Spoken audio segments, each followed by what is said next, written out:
Swayam Prabha. Digital India. Educated India.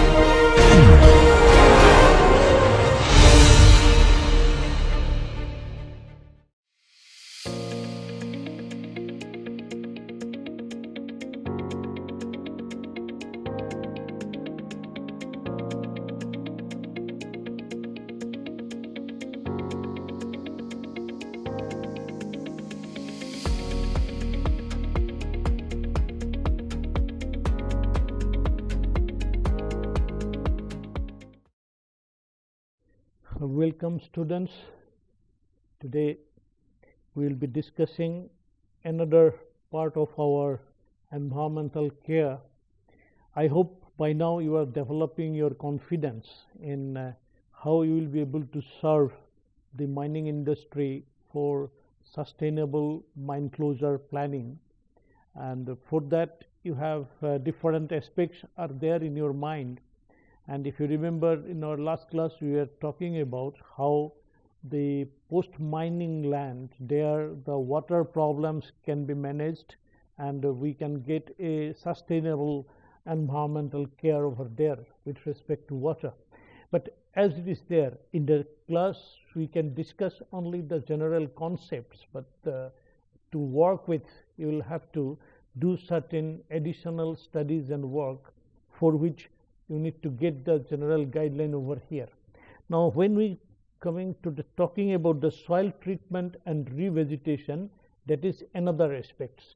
So today our concept is mainly the contaminated soil treatment and revegetation. So now this as you have already seen, the mining, it degrades the whole area, and there are a lot of your water that is coming from the mining area will be flowing into the neighborhood, and with that a lot of contaminants can come over there. So the soil around the mining, there is a highly potential, that high risk that the soil will be contaminated. Now that contaminations may be depending on the type of mining, may be different. It could be toxic with heavy metals, or it may be, if you may be sometimes releasing your lubricants, oil, and also sometimes from the processing plant. If you are a gold mine, in a gold mining you will be adding sometimes mercury, cadmium, all these materials may be going over there. Even you are using processing cyanide for gold processing, so that cyanide may be also released. So as a result, there is a high possibility that the soil around your mining area are already becoming toxic and not suitable for this. Now when you go to any mining town and then any mining places, there we never know unless and until things are scientifically studied and properly documented and made available to the public. So in that you can do certain work, and for that what you need to know, that how that contaminated soil can be remediated. That means how you can make it again suitable. You can take proper care. There are different methods called bioremediation, phytoremediation, and then physicochemical treatment. So those things we will be learning, or we will be just discussing today. We will be revealing it. I cannot tell that you will be able to describe and explain the whole treatment methods, but I am telling that after this class you will be able to name at least the different methods, so that you can explore the potential of soil treatment in and around any mining site. And next time whenever you will be visiting a mining area, new ideas should come to your mind, that how we can do this. Now when we talk about as a soil treatment, because today's discussion we are going to tell about soil treatment and revegetation. That means, because for the mining and other anthropogenic operations related to mining, you have removed the forest in any mining area. So we will have to bring back those vegetations over there. But for that, first you will have to know that is a soil treatment is exactly making the contaminated soil again usable for agriculture and other purposes. Now that what is this contaminated soil then? This contaminated soil is one whose physical, chemical and biological characteristics have been negatively altered, because any soil, it has got certain physical properties, some chemical properties, some biological properties, and those things are such that it supports your vegetation, it produces crops, it has got the fertility, it can, different type of plants and trees can grow over there. But if these are negatively altered, there will be a presence of components in such concentration that there is a risk to the human health and the environment. Sometimes the toxicity of soil may be, even if you are having near a uranium mine, if somehow your radioactive materials have gone over there, then you may be exposed to radiations, and that may give you may not be knowing that what type of harm is going to your body. So the soil treatment method depends on the causes and the degree of contamination. The characteristics of the contaminated soil, that will be, you can see sometimes that it has got depleted in the moisture holding capacity, aeration and nutrients. These three things are important for a vegetation to grow. So by looking at the soil also, you can say sometime that this is exactly, there is a very dry barren land, it does not support plantations. And then these contaminations can be by different methods, that it is caused by the organic pollutants. Many times these organic pollutants are there, they can be potentially toxic elements, they may come into the soil and they will become a contaminated soil. And then what happens if you without any consideration you dispose your industrial waste and sewage. So many times you can see that from the hospital, all your hospital wastes, they are kept in a dustbin near the hospital, and the dustbin, exactly, it is just a simple hollow, that is your both side open cylindrical concrete you are put over there, so that whatever your medicinal and other that remains, it has gone to the soil, and from there the ion may migrate. So similarly, in many of the towns you can see this, all the garbage, they are just placed over in a surface, and from there when the rain comes, that percolated water, in which way it is going. You can see that many of the municipality waste dumps, neighboring that, nearby there could be agricultural field, somebody is drinking water well. All these things exactly in our country, go to any town, you will be finding that the municipality wastes or even the industrial wastes are kept over the soil. The earth is considered as a big dustbin, and we have put it without thinking that how toxic materials, your harmful materials, your toxic elements will be going into the soil, and it will be affecting us. So sometimes inappropriate application of the agricultural chemicals also, you will find near your mining area always there will be some agricultural field. You may not be contaminating by putting the things, but if indiscriminately you are using pesticides and some fertilizers, you may do some harm to the soil. Now these types of treatment that could be done is organic amendments. That means we can do organically. You may be hearing about the composting, that is, you give manure, and that exactly you are treating that soil, so that after every crops, if the soil has been certain, it has lost its properties, you are just amending by giving even the crop residue, that even sometimes burning or even sometimes by letting them to rot there, that exactly enrich the soil. Then animal dung is everywhere it is used. Cow dung is a very good manure for treating the soil and making it usable. And sometimes some of the sewage sludge they also put for treating the, so far as the fertility of the soil is concerned, micronutrients are also supplied through them. And sometimes you are using pH adjuster, because if there is a acid mine drainage, acidic, that is your pH get less than say 7, sometimes it goes to 3, 4, at that time by adding gypsum or azilime, that you get this pH amended.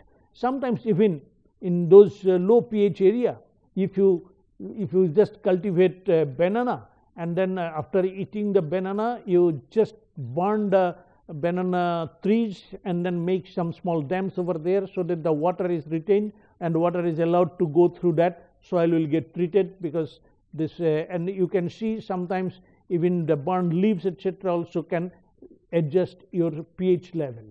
And sometimes the soil may be protected. Soil protections will have to be there. For that, certain pests and certain weed control measures need to be taken for protecting the soil from getting deteriorated. So there are different remediation options which can be said. These are the words we will be discussing today: phytoremediations, which can be phytoextraction, phytostabilization, phytodegradations, and phytovolatilizations. That phyto means using the plants.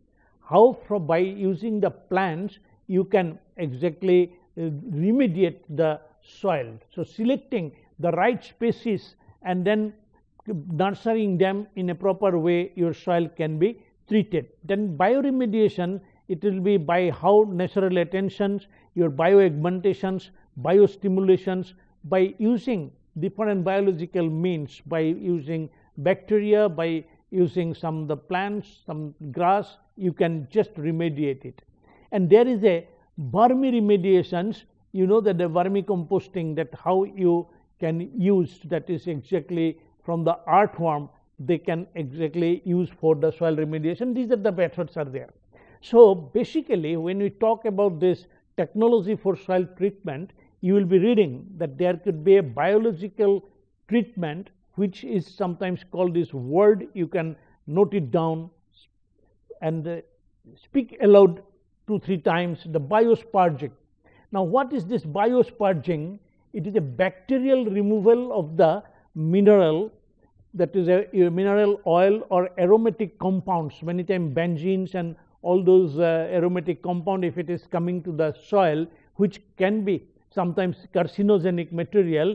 That biospurging, it is exactly injecting pressurized air or gas into a contaminated zone in order to stimulate in situ aerobic biological activity. You are having some bacteria which will be getting this oxygen, they will be they will be colonizing over there, and they will be breaking down those the organic compounds, and then whatever they will be excreta or their protein will be coming into the soil, they will enrich. So this type of management, this type of soil treatment is called your biospurging.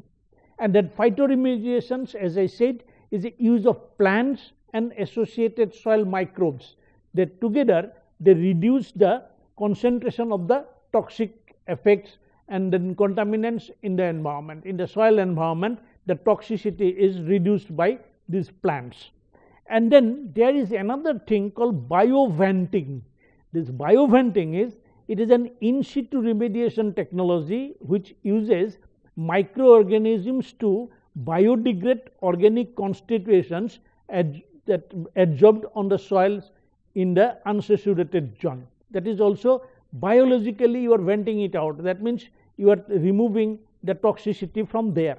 And the bioremediation is a general word which is used for whenever you are using living organisms, bacteria or microbes, for that is your removal of these contaminants, pollutants, toxins from the soil, water or any other environment. That is the general term is a bioremediation.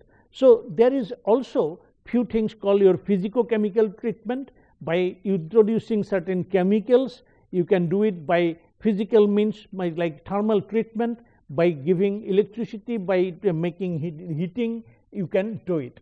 Now when this remediation comes, there could be in situ remediations and ex situ remediations. Ex situ remediations means from that the soil you take it out, excavate it and then process it and then again sand it, which could be a very costly affairs, but in some time you will have to do it. So for example, in that how after the Bhopal gas accident, Indian carbide, that is your exactly how much pollutants over there. That type of treatment needed exactly to extract, taking that soil and then retreating and then putting it over there. That was a necessity. Similarly, this chemical oxidation, that is your physico-chemical treatment which is done. It is a, how do you do chemical oxidation, means your that pollutant which constant, that is your contaminant which is there in a particular zone. In that, what you do, you just do that, send that oxidant, that is, and then or a reducing agent or oxidizing agent you introduce over there, and then you just pump it. What will happen? They will go into the soil and their reaction will take place, and they will exactly put this that the contaminant zone will become decontaminated. So sometimes they can give this particular one as a, it will become a reactive chamber, that is you are putting this aqueous plumes over here, and so that this particular area will get decontaminated because of that chemical oxidation reactions will take place. And sometimes there are the other methods, you are called soil flushing and stabilization. In a soil flushing, what is done, your that scrubbing material, that can be, you are just taking out the soil, you are bringing it over there using a hydrocyclones and all, you take this, and in the wastewater you take out the all contaminant over here and the soil remains. Like that, you are ex situ bringing the soil outside, you can do a treatment. But in situ soil flushing is again, you are injecting, and then that aqueous solutions depending on the contaminant, and then that whole strata, it will be flooded inside, and through there, depending on their porosity, you are giving another well by which you are exactly taking out the wastewater. By this, what will happen, whatever the contaminant which are there soluble in this particular liquid you have sent, when you are collecting that liquid, that it is dissolved there, and you are taking it out, and your soil is getting treated. This is another method. But the stabilization is a method in which you are exactly giving some binding agent to it, so that chemical reactions, when it will take place, after that contaminant, it will get stored over there, stabilized, they will not migrate and they will not create, and that product will be a harmless one. So that is what they do.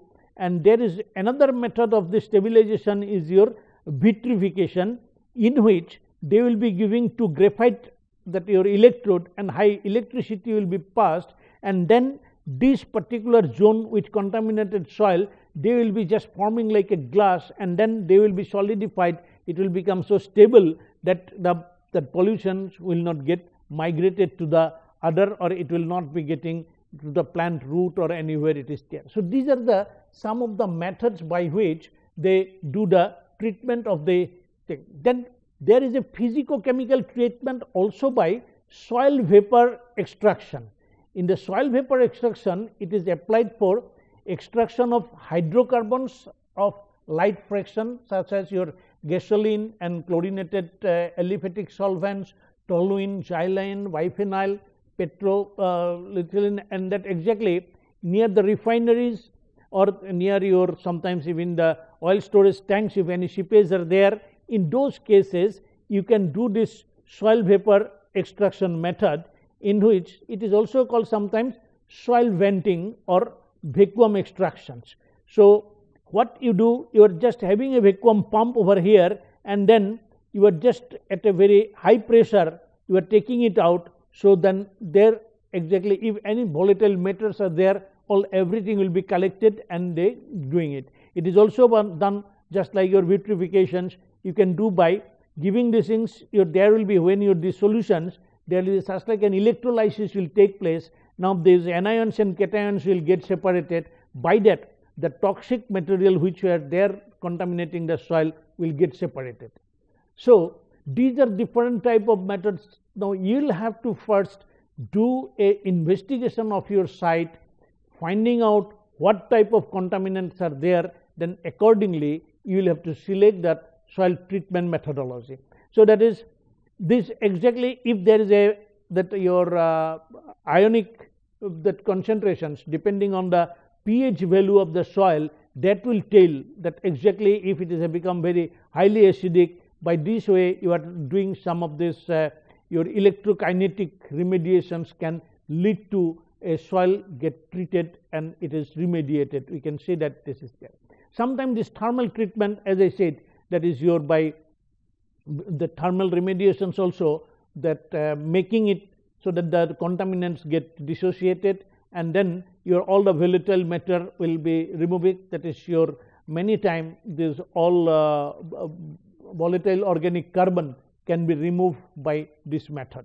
Then this, as I said, the purging, biospurging. In the biospurging, said this is one that exactly that BT action. This is one of the very important that is your contaminant that exactly cause sometimes cancers and all that. That benzene, toluene, your ethyl benzene, xylene and naphthalene, that is called BTE action. If these are there, and it may be going from their petrol pumps also, sometimes your oil storage tanks, this may go into the soil. And for that what they do, they keep certain bacteria over here, and then you keep your oxygen injected, then these bacteria will be breaking down these organic compounds, and then they become harmless, so that soil get treated. That is what they do, because these are exactly, this is necessary when your this pollutant, because it can travel downward. Now at that upper level there are bacteria, because the bacteria need a aerobic environment. Now as you go deeper, this is an anaerobic environment. In that anaerobic environment, this bacteria cannot act on that. That's why when you find out that this is your the contaminant has gone to a deeper level, so you will have to drill, and then through that you will have to inject the oxygen, so that the bacteria at this level also can survive and they can do the service. So this is exactly that by using your bacteria you are doing a biological treatment, and then you are remediating the soil. Now when we talk about the phytoremediation, this is again a in situ restoration process. It uses the plants to transform, immobilize and extract contaminants. That if in the soil some contaminants are there, they can exactly be taken. And I think there were naturally you may find that there were some poisonous plants, some of the things even the animals do not eat, it does not do him, it's sometimes harmful, it may eat your body, or your there could be some big thorns and all. Those type of plants exactly they keep the things treated. Exactly if you see that your how our soil and watershed conservations, these departments they maintain a study of the total biodiversity, and they find out what type of plants are there in which type of soil, and that exactly how their that natural remediation process is there. If you can identify that, then you can find out how you can exactly use it in a commercially as a business also you can do it over there. Now this plant has got a very efficient mechanism to uptake nutrients present even in low concentrations, then also it can take it, and these exactly they solubilize the micronutrients. The plants they do this solubilizations takes place, and then there exactly certain chelating agent. Chelating agent means which has got the attraction to the metal ions. Now when they come, then there is a pH modification take place, because the ions, if that particular material you are given in that plant, then they will be exactly inside, they will be attracting those metal, and then those ions it is coming, then the soil get balanced and that get treated. Now this exactly a bioconcentration factor they determine by what is the metal concentration in the plant and what is the metal concentration in soil. So if certain plants are there in a say your polluted soil, in a polluted soil there will be metal concentrations will be high. Now if your that is your slowly the metal concentrations will go low, that means your BF, that is your bioconcentration factor will increase. By that you can say that this soil is getting, that is treated. So this is exactly how, by then what you will have to do, you will have to know the methodology by which you will be measuring that what is the metal concentrations coming in the plant. That plant may be in the shoot or in the leaf or in the bark or in the root, different way this metal may get concentrated. So the phytoremediations, what they do, the plants are also capable of storing translocating elements that are not essentially but have a chemical properties similar to those nutrients.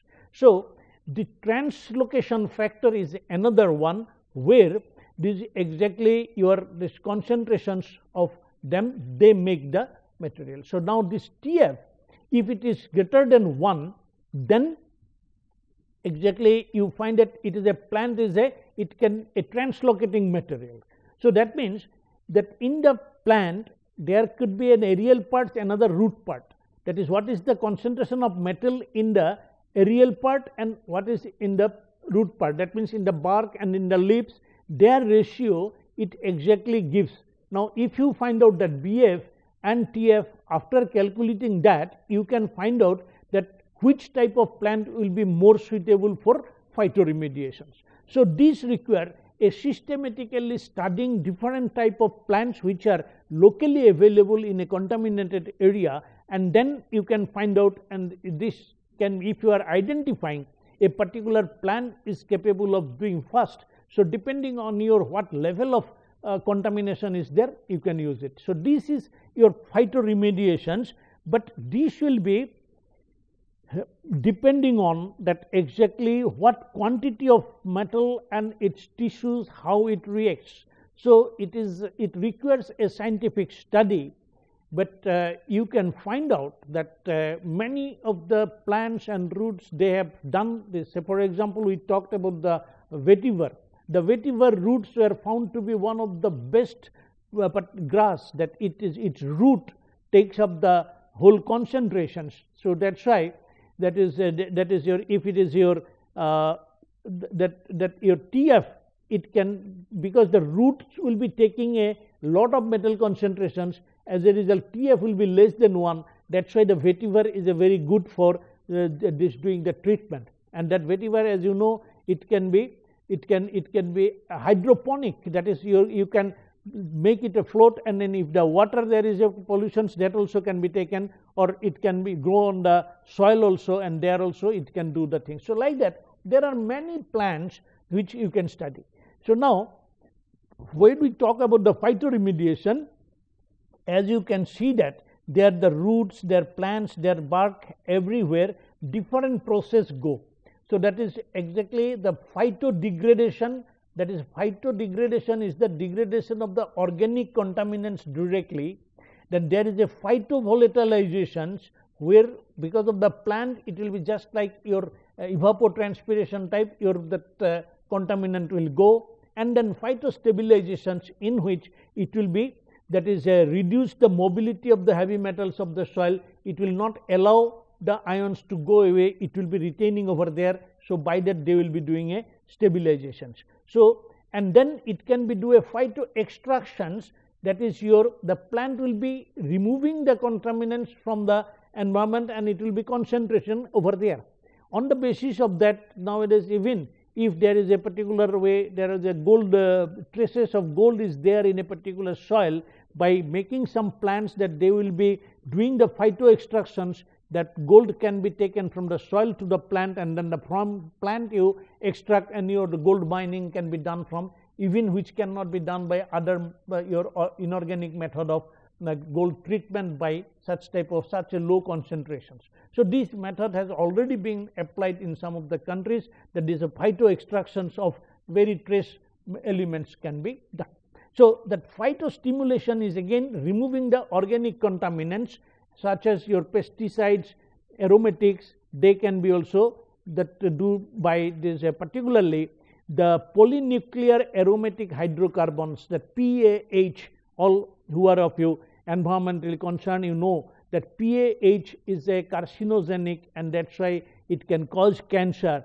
So there also this plant can remove this PAH, and then it will be keeping exactly the environment safer for us. So that there is also one process called phytofiltration. Phytofiltration. That phytofiltration is for, that is your rhizofiltration, that involves adsorption of the precipitation of pollutants from solution onto the plant roots. Now it is that exactly you are bringing the rhizofiltration part in the root, it takes place, and by all these methods a plant can exactly do. Summarily, you can see that if you are having these plants, certain plants can do this your rhizofiltrations, that is, it will absorb the pollutants from water, and then it will take it over here. So that is, from the water these pollutants will get stored over here and your water will get free. Similarly, there could be phytodegradations of the organic contaminants which were here in the soil, it is taking into the root, that from the soil this is bringing into the root. And then phytostabilizations, these ions which were there otherwise going over there, they kept it accumulated, so it is stabilized, that it will not go and migrate from there. Then phytoextractions, now this concentration of that, all the things are coming over there and living in the leaf. From that leaf you burn, and then from there the ash you treat, and from there you can extract this. Gold can be coming like this. Then phytodegradations, degradation of the organic contaminant, it will be whatever the contaminant form it was there, it has now come up to here. Then there is a phytovolatilizations. Now these one which are coming over the leaf, by your evapotranspirations it will make volatile and it will go. So these are the different methods exactly, the phytoextraction, phytodegradation, your rhizofiltrations, then phytostabilizations and phytovolatilization. So by now you know these names, you shout yourself once again each and every word and look at the picture, try to again shout the word, and then close your eyes and try to visualize this diagram, and you will be able to remember that yes, the bio or the phytoremediations of your contaminated soil can be done by phytoextraction, phytodegradation, rhizofiltration, phytostabilization and phytovolatilizations. I hope this diagram you practice one or twice, you draw, write down these words, you will be able to tell exactly how phytoremediations can do. Now the removal of toxic metals like your lead, zinc, copper, cadmium, these can be done by another method called your soil washing or with your chelators. And that chelators, that chelating agent, sometimes they call chelating agent, it is nothing but the type of compound which will be exactly attracting the metal ion and got it included. And in that, this EDTA, you may be doing in your environmental laboratory some of the experiment with EDTA, that is your ethylene diamine tetraacetate. Ethylene diamine tetraacetate, this is exactly a good chelator. If it goes there, it will remove the toxic metals from the soil. You try to remember that EDTA, why it is required for there. And it is mass produced from the industrial detergent. This is a very, EDTA is not a very costly thing. It is making, but there is another problem, that EDTA is not biodegradable and it persists in the environment. So its widespread use has led to background of concentration of EDTA in European surface water, and it is sometimes going to a O-ring range that has gone 11-20 microgram per liter is not acceptable. It is coming because they were treating it, and many of our detergents and things like that, it is going over here. But I do not know what is the conditions, because we have not studied what is there in our own campus or in the near the mines, but sometimes some more studies in this field will have to be there. Now this, when you are using this EDTA, GLDA, EDDS, IDS, these are different your chelating agent, you can study over there. Now when the chelating agent is given to the contaminated soil, then the contaminants which are there, maybe your different type of contaminants, they will be coming and they will remain over here, and then your that soil which will be left to it will be a clean soil. So there could be You can test the sustainability, whether there is a recyclability, your processability, efficiency, soil impact, environmental safety. These are the things which are studied. When you want to do some research, you want to find out a methodology, because you need to do different type of research, thinking of, just like I was telling, your burning of banana tree and then finding it over there and whether it will do it or not. So sometimes even that small type of things can lead to, and from there you can make a commercial product which you can sell it over there, you pour it, a concentrate, and then things like that you treat it. That where you need to do experiment, small experiment. That is that you need not go for a big rocket science and all for soil treatment. Maybe you are finding a very small solution, and that solution you can go and commercially, if you can solve the problems of the people, they will pay for you, your business will grow. So the revegetation of degraded soil, this is another part. So what is revegetation? So far we have discussed, that is the soil treatment, how it is done. And as you are a mining engineer, you know under what conditions your soil around the mining area can be contaminated. Sometimes even if it is not contaminated, what is there, your topsoil has been removed, your whole upper one is filled with your lower rocks. That is, in the rocks you do not have organic carbon, you do not have micronutrients, and you may have some toxic minerals, or you may have some pyrites or sulfates or things like that. That means when your rainwater comes, those rocks may spread and your soil may get contaminated, which may become not suitable for plantations. For example, near Saibasa, there were a hill, I think the Taro Hill, or that where there used to be asbestos mining. Now some of those old which were closed in the 60s or so, that still it looks as a white, because the topsoil and all were gone and asbestos were there, some of the overburden dumped, but nothing grew over there, it was lying like that. So there, in those type of area where nothing is there, how you will have to revegetate. Now one thing is there, with time that naturally a healing takes place and the soil they start supporting. Some of the old mining sites of Tata Steel maybe, where there were not much effort, but the things, the mines of 30s and 20s, they have become good dense forest. There, of course, they have been given the necessary supporting hand. But thing is that our present job is to revegetate at a faster rate. That is where exactly you will have to see. So now for that, what is necessary, you call at ecological succession. You will have to do the revegetations by proper ecological succession. That soil will have to be naturally get treated, and in that, see, sometimes Tata used to tell that is a Khanindra method, because they, for the first time in Tata mines, we use this vetiver technology for revegetations of some barren overburdened dumps and then barren lands.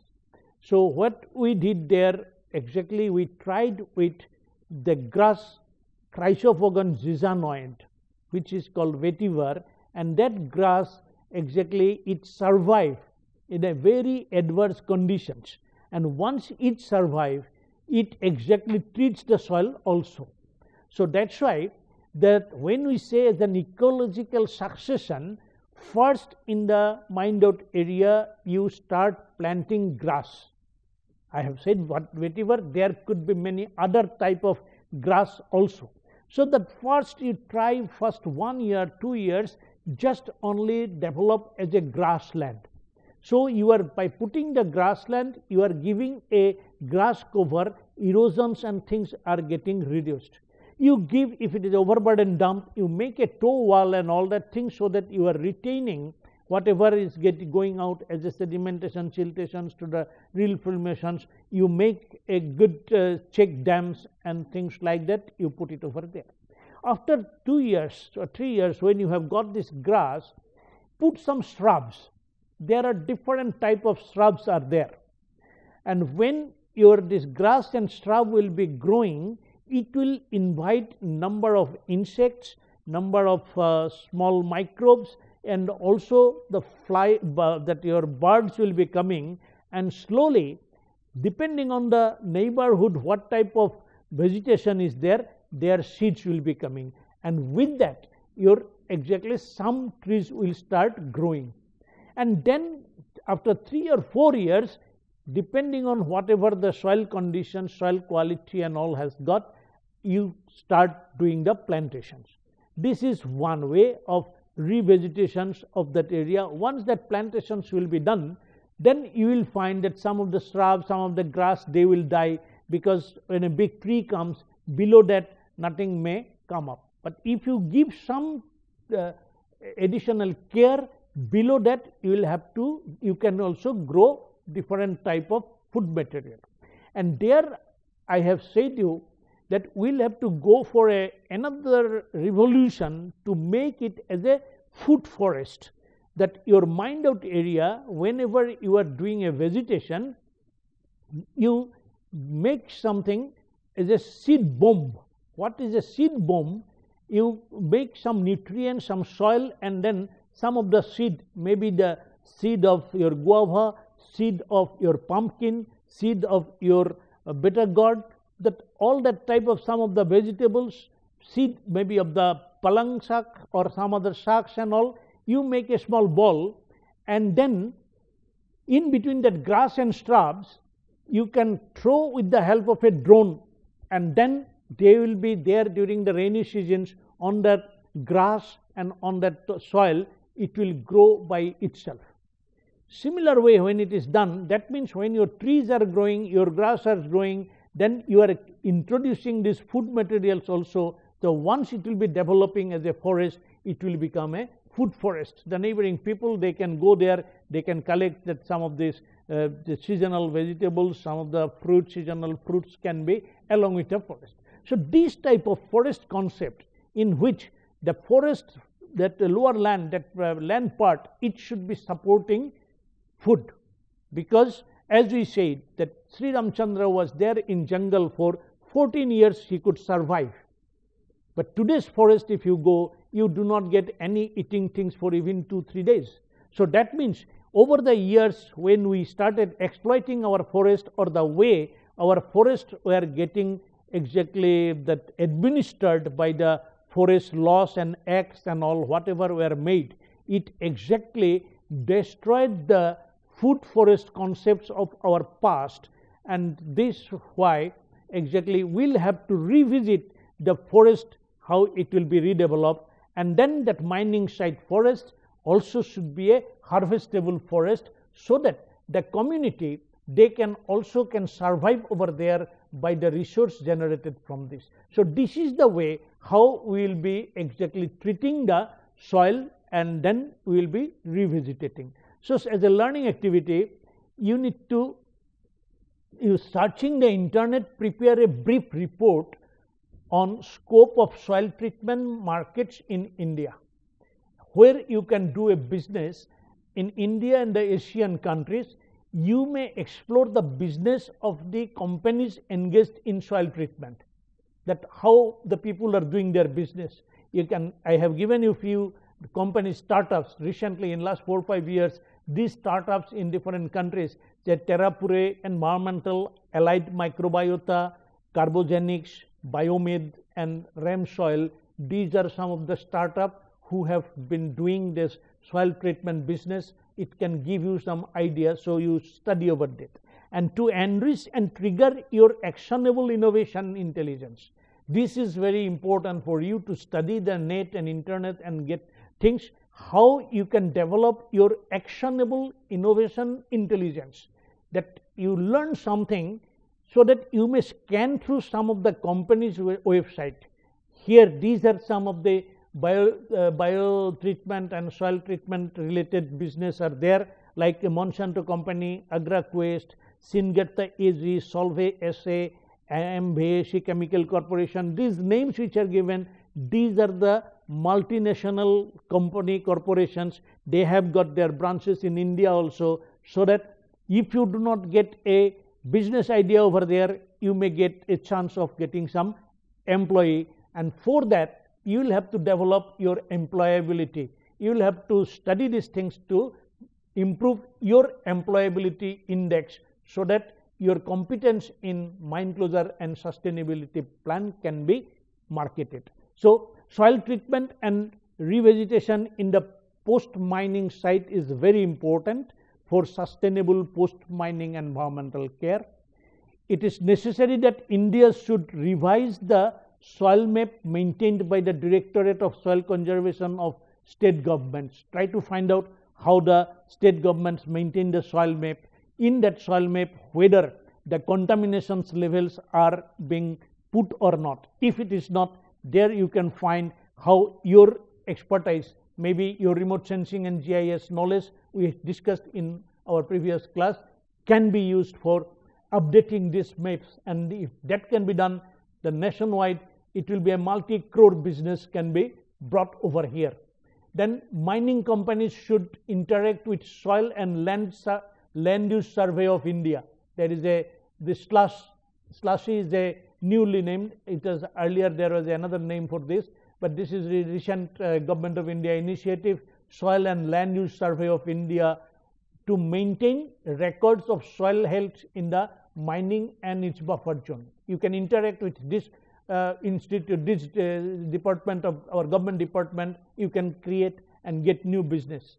And soil treatment business for the degraded soil should be encouraged at the national level. So, after this knowledge, I hope that you will be able to put yourself as a competent engineer to serve the nation, at the same time for your own monetary and substantial benefits. So, study, there are many materials are there in the references that will lead you. Thank you.